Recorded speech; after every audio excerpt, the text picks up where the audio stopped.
जब वो डस्ट को नीचे गिरा देता है, शेकिंग ऑफ डस्ट, तो इसको आप मानिए अ न्यू अवेकनिंग। क्या मानेंगे? अ न्यू अवेकनिंग, यानी एक नई परिवर्तन, एक नया चेंज, एक न्यू चेंज पोएट में आता है। और वो पोएट में जो चेंज आता है उसके पीछे वो रीजन क्या था? ये रीजन था इसी की वजह से कि उसका जो पोएट के माइंड में बदलाव आता है, पोएट के मनोमस्तिष्क में बदलाव आता है, उसकी सोच में परिवर्तन आ जाता है। और इस तरह से सोच में परिवर्तन आ जाता है तो क्या फर्क पड़ता है? इससे उसका जो दिन का बाकी हिस्सा था जो बर्बाद होता, वो बर्बाद होने से बच गया। ठीक है, अब कुछ मैं और चर्चा करता हूं, इसको आगे बढ़ाता हूं। हेमलॉक, थोड़ा मैं आराम से बोलूंगा इसलिए आराम से आप समझिए, so that you can write also. ये बहुत इंपॉर्टेंट है।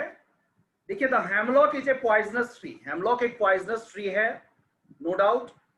It has been used here as a symbol of poets sad mind. यहां पर ये पोएट के सैड माइंड का प्रतीक है, पोएट के सैड माइंड का प्रतीक है। That can be no less than a poison for the body. और सैड माइंड जो होता है वो पॉइजन से कम नहीं होता है, क्योंकि उस स्थिति में nobody can do any work. और अगर वर्क होगा भी उससे तो हो सकता है destructive work, some destructive work might happen. Are you getting? Sad mood में अगर कोई काम होगा तो हो सकता है वो कुछ ऐसे काम हो जाए जो फ्रूटफुल नहीं हो, जो शायद काम के दूसरों को भी नुकसान पहुंचाए, और पोएट को तो खुद को तो नुकसान पहुंचाएगा ही। इसलिए सैड मूड में कोई काम नहीं हो सकता है। क्रो, क्रो जो है is often taken as a sign of ill omen. खास करके वेस्टर्न सिविलाइजेशन में crow is taken as a symbol of ill omen. अपने यहाँ तो ऐसा नहीं है, अपने यहाँ तो पता नहीं, अगर कौवा बोलता है, क्रो की अगर काव काव होती है तो ऐसा माना जाता है जैसे कि कोई आने वाले हैं, कोई मेहमान आने वाला है। एम आई राइट? ऐसा कुछ है आप लोगों के यस यहाँ, सर। है ना? कौवा के बोलने से, क्रो के बोलने से ये माना जाता है कि ये शुभ संकेत है, जैसे कोई मेहमान आने वाला है। But in western civilization something is different. वहां इसको इल ओमेन के रूप में लिया जाता है, यानी कि बुरे, अशुभ लक्षण के रूप में लिया जाता है। तो अक्सर क्या होता है, नॉर्मली दीज टू थिंग्स, यानी hemlock tree and crow, they are not mentioned in the poems. ये दोनों का प्रयोग, ये पोएट का पहला प्रयोग था जिसको कि वो किसी अच्छे कार्य के लिए प्रयोग करता है, किसी भले कार्य के लिए प्रयोग करता है, एक बदलाव के लिए प्रयोग करता है कि उसको कितना बड़ा बदलाव ले आता है, इस रूप में वो उसको प्रयोग में लाता है। जबकि और देखिए, जबकि नॉर्मली ऐसे सेंस में प्रयोग नहीं किया गया था पहले। The poet has used it as a symbol of the sad thoughts that had settled on his mind, just as the crow had settled. तो हुआ यूं कि poet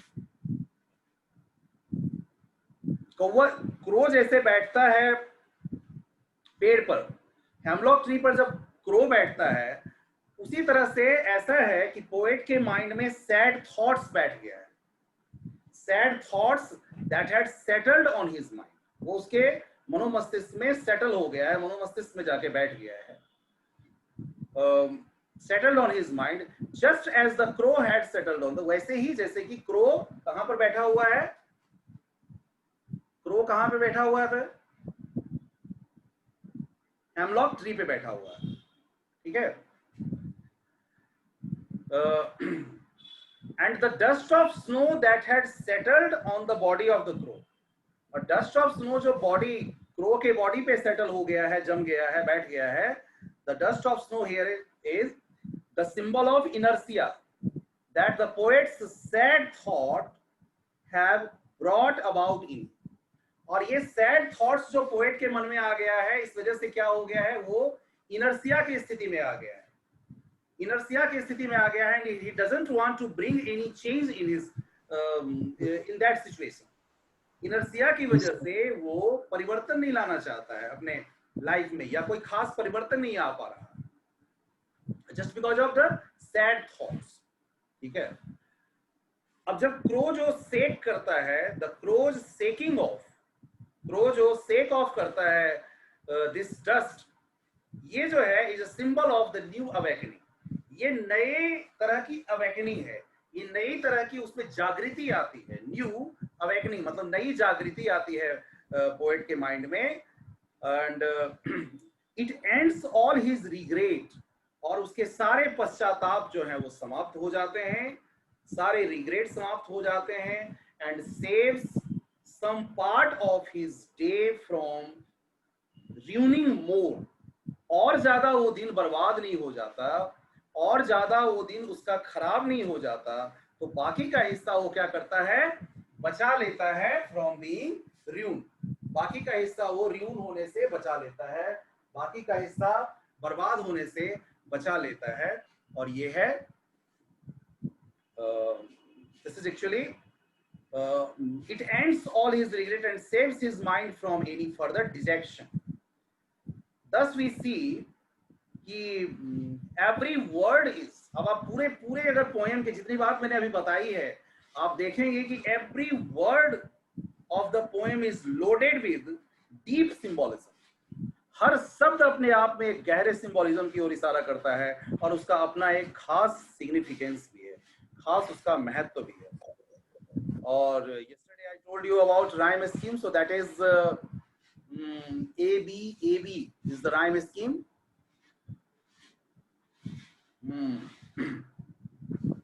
So dear student, that was have you gone through the syllabus of first UT? Has anyone gone through the syllabus of the first UT? First UT के syllabus से आप दो चार हो चुके हैं?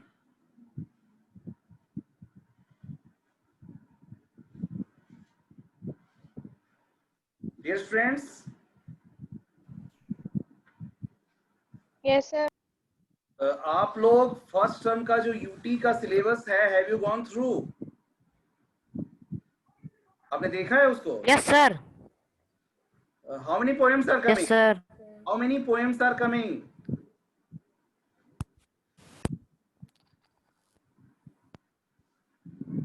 I'm just sharing. 2. 3. 2. First. Only these two which we have studied, जो दोनों हमने डिस्कशन कर लिए। Yes sir. Yes. See student, as I see in first flight, Letter to God, Nelson Mandela, and poem, only these two poems are coming, Dust of Snow and Fire and Ice. So today some more things I want to discuss, that is literary devices. आज मैं literary devices भी आपके साथ चर्चा कर लेना चाहता हूँ। Which paper is tomorrow? Do you have any paper tomorrow?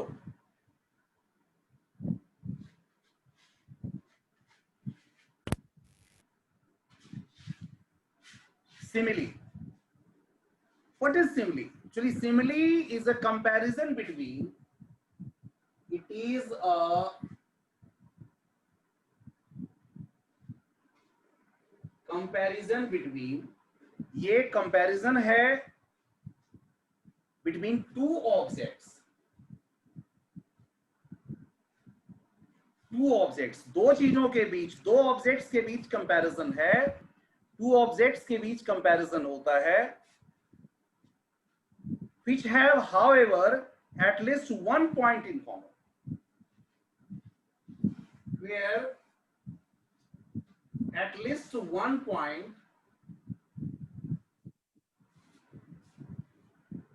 should be common.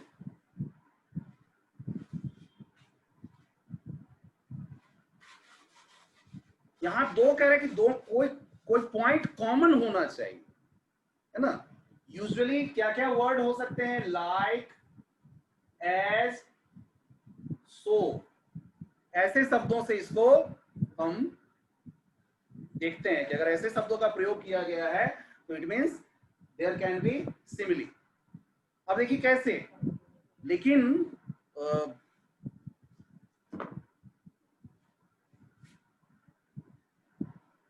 she sings like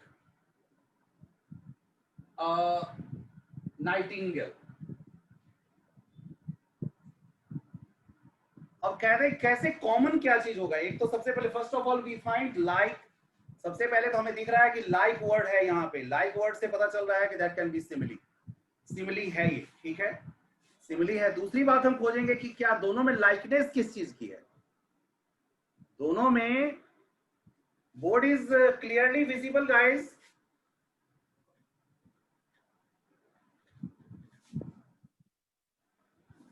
board is clearly visible. Yes, sir.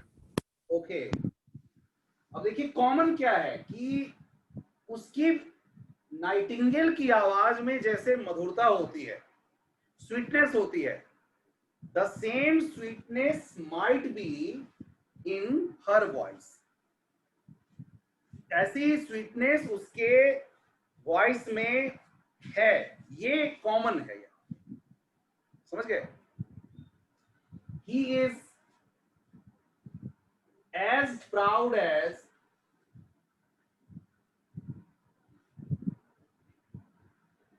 Peacock,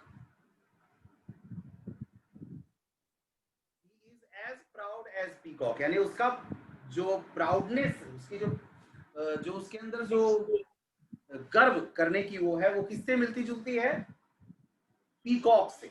peacock को भी काफी ये माना जाता है कि वो अपने उसके नाचने की जो उसकी वो होती है, पीहैन खास करके उसको, सॉरी नॉट पीहैन, पीकॉक, पीकॉक को अपने नाचने के उस पर बहुत गर्व होता है, तो वैसा ही वो भी फील करता है। एक चीज आप यहाँ पे गौर करो, सिमिली कैसे बन रहा है, ये दोनों ह्यूमन बीइंग्स हैं, ये दोनों ह्यूमन बीइंग्स हैं, और ये दोनों क्या हैं, नॉन ह्यूमंस, ठीक है। तो कभी भी दो से, जैसे दो व्यक्तियों के बीच में अगर हम समानता देखते हैं, सिमिली खोजने की कोशिश करते हैं, तो वी कैन नॉट फाइंड, तब सिमिली नहीं मिलेगी। सिमिली कहाँ मिल सकती है, जब दो डिफरेंट चीजों के बीच में हम ये देखें, तो हम ये कंपैरिजन करें तब। तो यू कैन फाइंड, सी यहाँ दोनों में सिमिली है, लेकिन अगर हम ये बोलें she is as intelligent as her brother,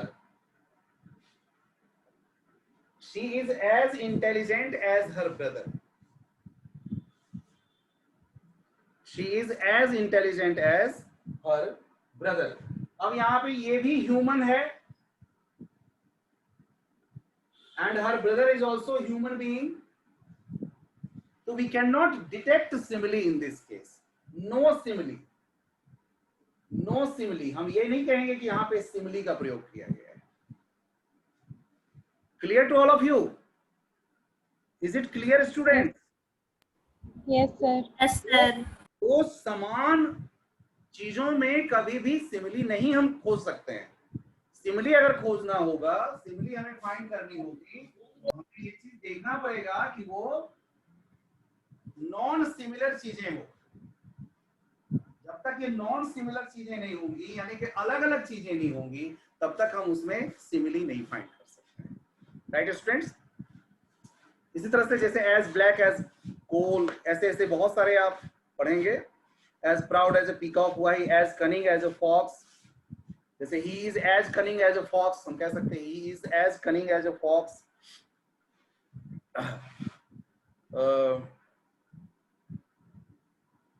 किसी चीज को water is as clear as crystal, इस तरह से as cool as cucumber. Next one is metaphor. If it is clear to all of you, then we are moving towards, एक दो और देख लीजिए, इसमें और एक आध एग्जांपल आप देख सकते हैं। जैसे ही fights like a lion, he fights like a lion, ये कैसे फाइट करता है, जैसे लॉयन करता हो। तो यहां भी डिफरेंट हो गया ना, ये है ह्यूमन बीइंग, और ये क्या है, ये क्या है,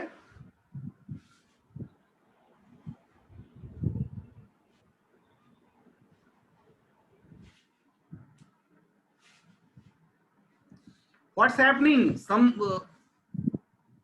you You just give me chat should be enabled. Sarvik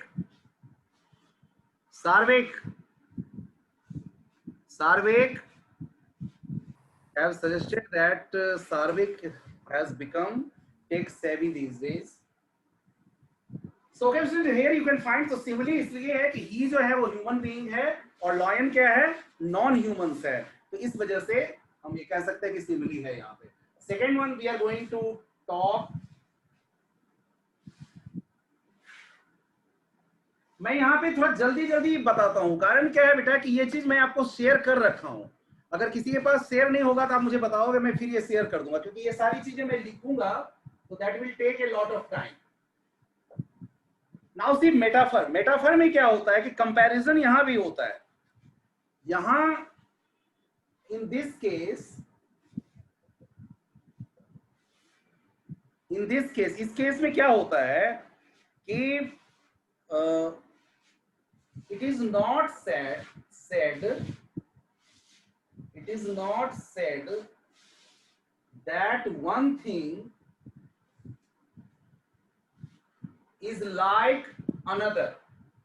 ये नहीं कहते हैं कि एक चीज जो है वो दूसरे चीज की तरह है, ये नहीं कहते हैं, है ना, ऐसा नहीं कहते हैं कि one thing is like another, एक चीज दूसरे चीज की तरह, but takes that for granted and mentions them as if the two things, but mentions that the two things,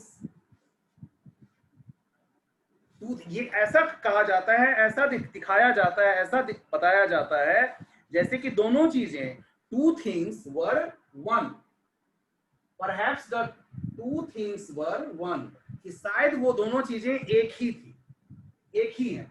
जिसे he is a lion, he is a lion in the battlefield. अब गौर से समझिए, हम ये नहीं, यहाँ पे हम ये नहीं कह रहे हैं कि वो लॉयन की तरह है, हम बल्कि क्या कह रहे हैं यहाँ पे कि वो समझ लो आप लॉयन ही है. He is a lion in the battlefield. battlefield में वो अलग कुछ नहीं है, लॉयन ही है, राइट? यानी हमने लॉयन में जो मतलब युद्ध करने के प्रति जो उसमें गुण होते हैं, वो सारे गुण में किसमें देख रहा हूं, इसमें देख रहा हूं. तो यहां इसलिए ये क्या बन रहा है,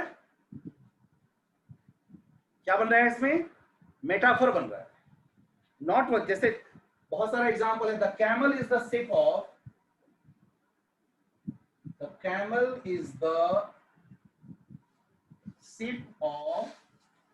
कैमल क्या है, शिप होता है, ship of the desert,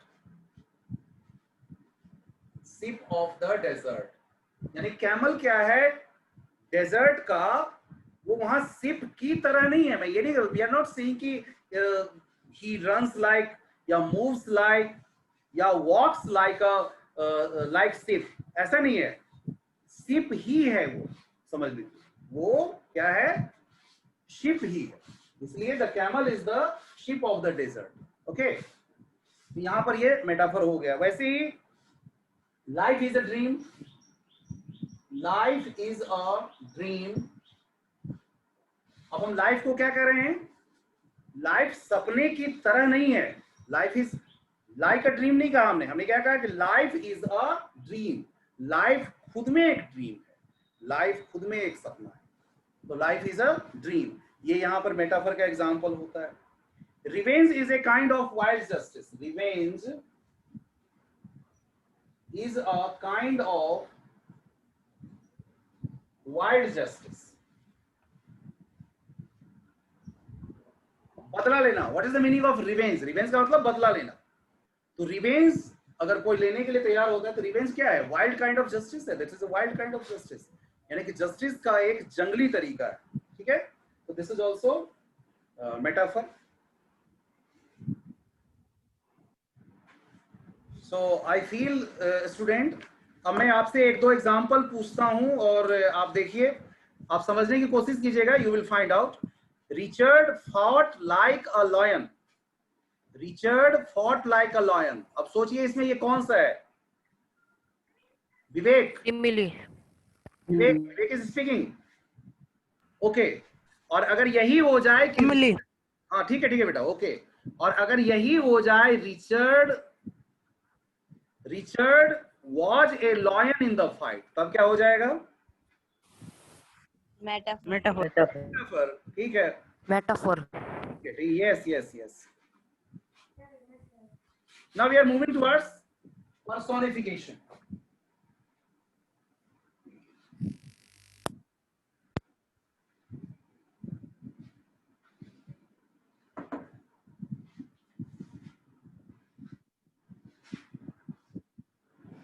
Personifications. इस वर्ड को समझने के लिए first of all you see person. First of all go through the word person. Person means व्यक्ति, आदमी, व्यक्ति. व्यक्ति से समझिए, व्यक्ति, आदमी और औरत की बातें यहाँ पर. व्यक्ति, ह्यूमन बीइंग, पर्सन. जब कोई non humans, when non humans, इसका मतलब क्या हुआ कि लाइफलेस ऑब्जेक्ट्स और नॉन ह्यूमंस, लाइफलेस ऑब्जेक्ट हो जिसमें जान नहीं है, तो लाइफलेस ऑब्जेक्ट हो या कोई नॉन ह्यूमंस हो, और एब्स्ट्रैक्ट आइडिया और any abstract idea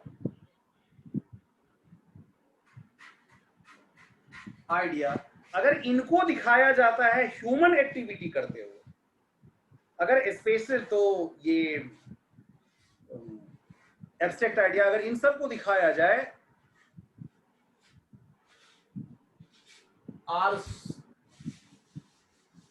is shown doing human activity, जब इन सब को ह्यूमन एक्टिविटी करते हुए दिखाया जाता है, तब क्या कहलाता है ये? तब हम इसे कहते हैं पर्सोनिफिकेशन. जैसे देखिए, leaves were whispering,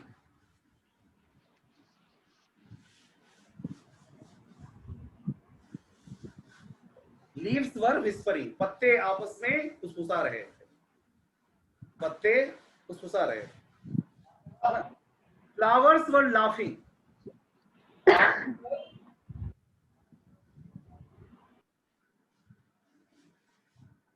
were laughing. ठीक है. Mountains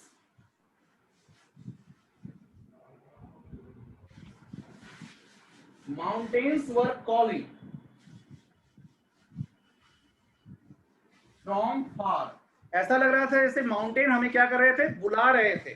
mountains were calling from far, दूर से जैसे माउंटेन बुला रहे थे. तो दे in all such activities, in all such things, you can say that their personification is being used. Is it clear? Is it clear, student? Yes, sir. और देखिए, depth, is it visible? Death lays its icy hand. Death lays his icy hands. Death lays his icy hand on kings. अब देखिए, death कौन सा idea है? Death एक abstract idea है. What type of idea is death? Abstract idea है death. तो इस एब्स्ट्रैक्ट आइडियाज को यहाँ पे क्या करते हुए दिखाया गया है? कुछ ऐसी एक्टिविटी करते, जैसे हाथ, किसी चीज पर हाथ रखना. ये हाथ कौन रख सकता है? हाथ कौन रख सकता है? ह्यूमन बीइंग्स, क्योंकि ह्यूमन बीइंग्स के हाथ होते हैं, इसलिए हाथ ह्यूमन बीइंग्स रख सकता है. लेकिन यहाँ दिखाया गया है कि डेथ लेज हिज आईसी है, और ये चीज हिज से पता चल रहा है. हिज से ये पता चल रहा है कि इसको पर्सोनिफाई किया जा रहा है. ये हिज शब्द से पता चल रहा है कि this death is being personified. तो एब्स्ट्रैक्ट आइडिया को यहाँ पर पर्सोनिफिकेशन के रूप में, यानी कि ह्यूमन बीइंग की एक्टिविटी करते हुए दिखाया जा रहा है। That's why here is personification. यहाँ पर पर्सोनिफिकेशन बन रहा है। Clear students?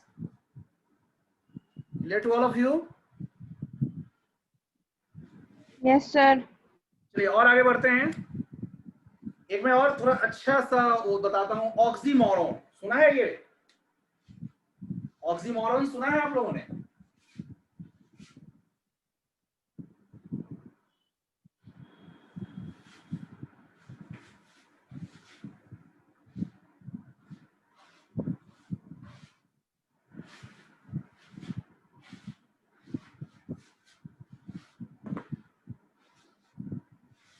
ऑक्सीमोरॉन।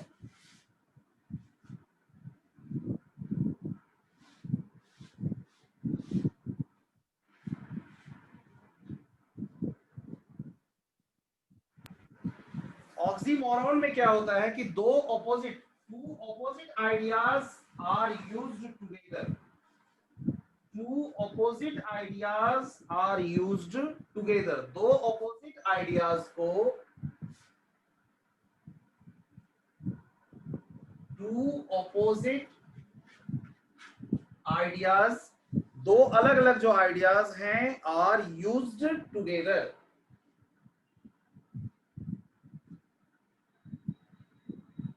बिल्कुल दो अलग अलग विचार, बिल्कुल दो अलग अलग जो सोच है, दोनों दो दिशाओं में, आप कह सकते हैं कि दोनों दो दिशाओं में जाने वाले थॉट्स हैं। ये जो थॉट्स है दोनों दो दिशाओं के लिए, और उसका जब प्रयोग किया जाता है तब हम क्या करते, क्या समझते हैं उसको, कौन सा फिगर ऑफ स्पीच कहते हैं? ऑक्सीमोरॉन। ऑक्सीमोरॉन। अब देखिए एक वर्ड में यूज कर रहा हूं, सबसे आसान सा है, ओनली चॉइस।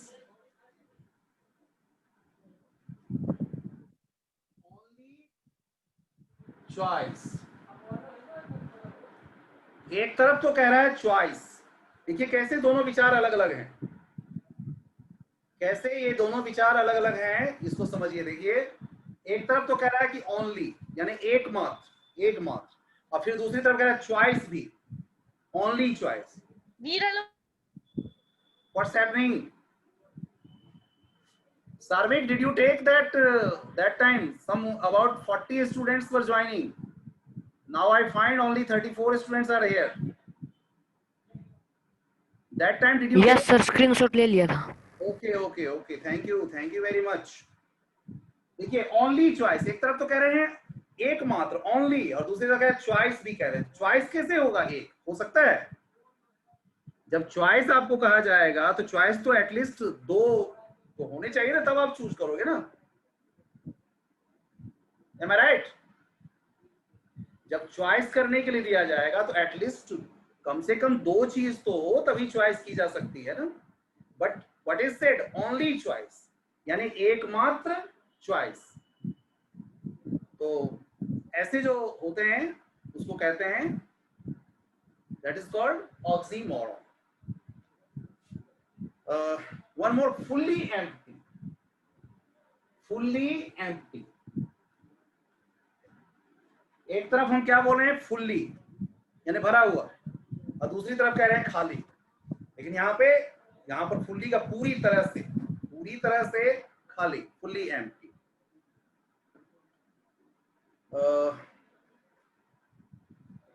ओरिजिनल कॉपी, ऐसा भी यूज किया जाता है। Original copy. कई लोगों को आपने सुना होगा, बोलते हैं this is the true copy. True copy, original copy. जब कॉपी हुआ तो ट्रू कैसे हो सकता है? Can it be possible? लेकिन ऐसा यूज किया जाता है। Even it is used in literature, and when it is used in literature it is called a type of figure of speech, and that is oxymoron. Oxymoron. Okay. Liquid gas. Liquid gas.